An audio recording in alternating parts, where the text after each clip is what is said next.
তো দেখো সকাল সকাল উঠে দেখলাম মানে অনেকগুলো কাজ হচ্ছে হয়ে কাপড় যে কাচবো সেটা রিস্ক পাচ্ছিলাম না। তো আজকে ওয়েদারটা ভালো আর ঠিকঠাক আছে, রোদও উঠেছে অল্প হালকা একদম।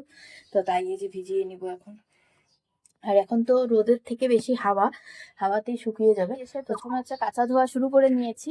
এই দেখো প্রথমে বেডশিটটা কেচে এখানে মেলে দিয়েছি, যেহেতু বেডশিট শুকাতে একটু বেশি সময় লাগে তার জন্য। আর এই যে এক গামলা কাপড় এখনই হয়ে গেল। জায়গাটা তো মেলা যাবে না, আজকে পুচু এখানে শুয়েছে বলে।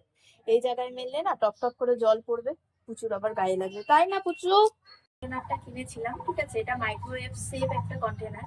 তো প্রথমে ভাবছিলাম যে হবে কি না হবে, এমনিতে কাচের বাটি আছে আমার, 3 সেট কিনেছিলাম অনলাইন থেকে মাইক্রোওয়েভে। তো বাটিগুলো কি এত মিডিয়াম সাইজের, একটু ডাল টাল বা কোনো সবজি গরম করলে না হয় না। একটা তরকারি বসিয়ে দেখলাম ভালো হলো, তো এখন হচ্ছে ডালটা গরম করবো। তো চলো যাই।